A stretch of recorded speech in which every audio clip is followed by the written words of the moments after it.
नमस्कार,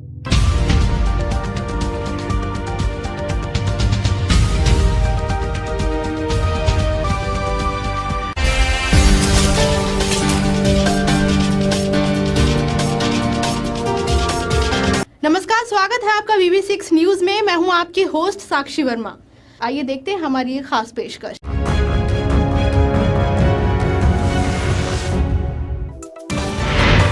अखिलेश यादव ने EVM machine में गड़बड़ी होने पर चुनाव आयोग को आड़े हाथ लेते हुए क्या कहा, आइए सुनते हैं। अभी तक तो हम एक दूसरे को अविश्वास से केवल जात के हिसाब से देख रहे थे।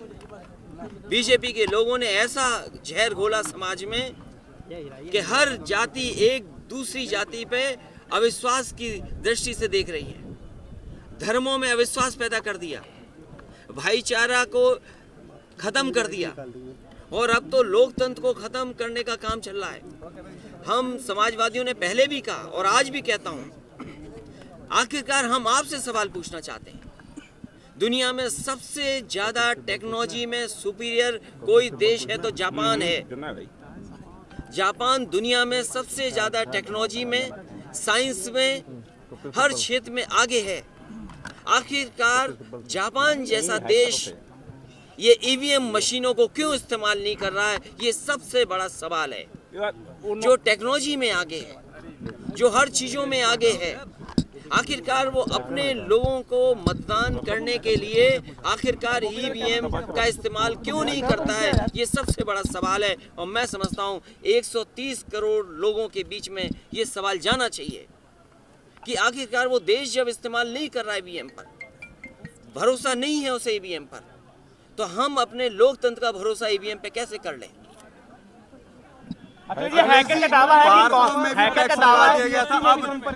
ये तो बहुत छोटा सवाल है कि पार्क में टैक्स लग जाए, घूमने फिरने में टैक्स लग जाए, लोग थोड़ा बहुत खुशी के लिए यहाँ बैठते हैं उस पर टैक्स लग जाए, नदी के किनारे घूम रहे उस पर टैक्स लग जाए।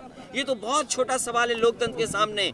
हमारा सवाल केवल इतना है कि दुनिया का सबसे ताकतवर देश, दुनिया का सबसे टेक्नोलॉजी में आगे बढ़ता हुआ देश, जो साइंस में आगे है, हर तरह की खुशहाली जिस देश में, आखिरकार वो ईवीएम को इस्तेमाल क्यों नहीं कर रहा है? अगर जापान जैसा देश ईवीएम पर इस्तेमाल नहीं कर रहा है तो ये कहीं ना कहीं हमारे देश के 130 करोड़ लोगों का भरोसे का बड़ा सवाल है। पीएम नरेंद्र मोदी कोई भी बड़ा काम करने से पहले मां का आशीर्वाद लेना नहीं भूलते। देश भर में लोकसभा चुनाव के तीसरे चरण के लिए वोट डाले जा रहे हैं।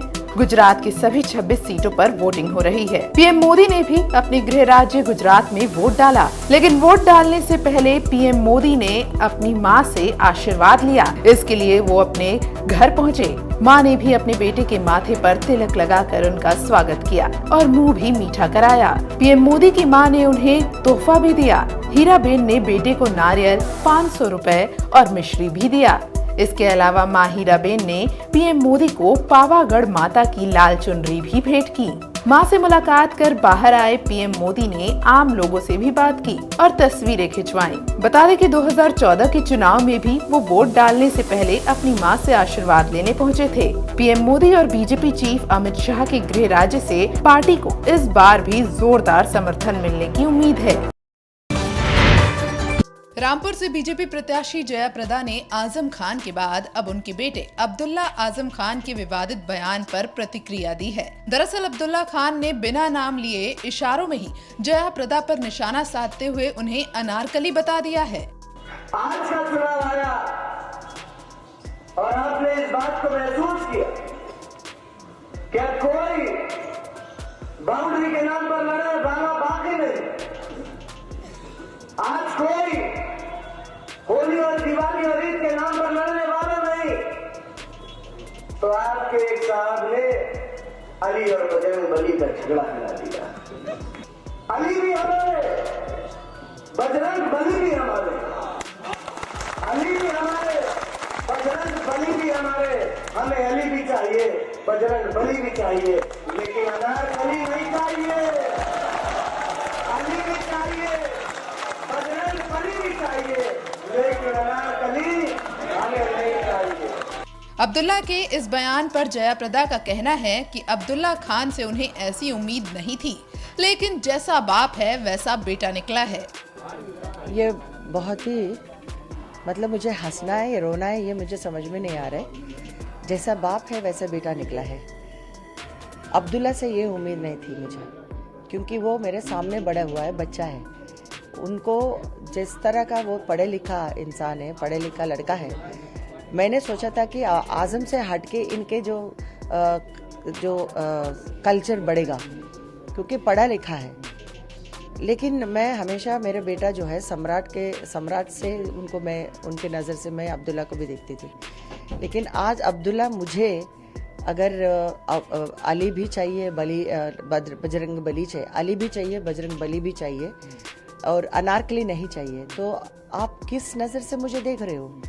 मतलब आपका पिता, आपका बाप, आप आज़म खान ये कहता है कि मैं अमरपाली हूँ और आप कहते हो कि मैं अनारकली हूँ।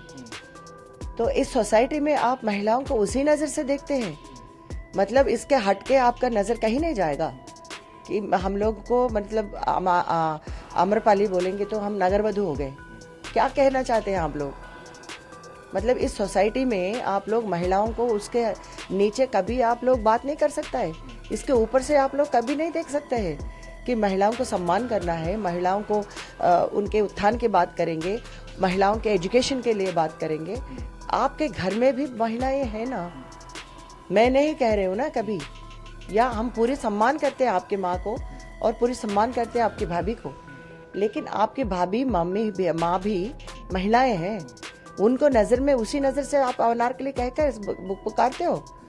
ये जनता देख रही है, चुनाव के समय है, आपके जुबान से जिस तरह की बातें निकल रही है इसके लिए जनता आक्रोश है, खासतौर महिला और पूरे देश इसके लिए जवाब देगी। ये उनके मानसिकता है। He is a mentally disorder person Azam Khan, तो उसी के वजह से बेटा भी ये उसी तरह का भाषा बोल रहा है। जया प्रदा ने यहाँ अब्दुल्ला खान पर बोलते हुए आज़म खान के दिए गए संस्कारों पर भी सवाल उठाए। आज़म खान साहब, मैं आपको भी बता रही हूँ, अगर बच्चों को किस तरह के संस्कार आप दे रहे हो, आपके जिस माहौल पर इस बच्चे लोगों को बड़ा कर रहे हो, ये सोसाइटी देख रही है, समाज देख रही है, ये सही बात नहीं है। आने वाले दिनों में सारे देश, सारे महिला आपको चुनाव में किस तरह का अंजाम करेगी ये आप देखोगे। इससे आपको मुंह दिखाने के लायक भी नहीं रहेंगे। जया प्रदा का कहना है कि आज़म खान और उनके बेटे उन्हें रामपुर से चुनाव ना लड़ने देने के लिए अभद्र टिप्पणियां कर रहे हैं। जानबूझ के कर रहे हैं ताकि मैं पहले जैसे मैं यहाँ से चले जाऊँ, भाग जाऊँ, ताकि इस अपमान को सहने के लिए कोई स्त्री को क्षमता नहीं होती है। क्षमता इसलिए नहीं होती कि कौन सुनेगा इस तरह का। हम भी एक परिवार से आए हैं जहाँ पे समाज में एक सम्मान है। हम उस दुनिया से आए हैं जहाँ पे लोग मुझे प्यार करते हैं, पलकों में बिठाते हैं। हम तो कलाकार हैं, लेकिन वो यशो आराम छोड़कर मैं रामपुर जनता आवाम के लिए आई हूँ, उनके बुलाव पे आई हूँ। मैं उनके पुकार पर भारतीय जनता पार्टी लीडर्स मुझे प्रत्याशी बना के यहाँ रखा है और मैं कसम खा के बता रही हूँ कि मुझे रामपुर नहीं छोड़ना है। मैं कभी नहीं छोड़ूंगी, इस रामपुर में ही रहूँगी। अगर मुझे इस तरह का मुझे हमला करे बातों से भी, अगर मुझे मारने के लिए भी कोशिश करेंगे, इस रामपुर को मैं, इस धरती को नहीं छोड़ूंगी। बता दें कि इस बार चुनाव के दौरान आज़म खान और जया प्रदा के बीच खूब जुबानी तीर चले हैं। यहाँ तक कि आज़म खान जया प्रदा पर विवादित और अभद्र टिप्पणी तक कर चुके हैं, जिसके लिए चुनाव आयोग की तलवार भी उन पर गिर चुकी है और उनके 72 घंटे के चुनाव प्रचार पर बैन भी लगाया जा चुका है।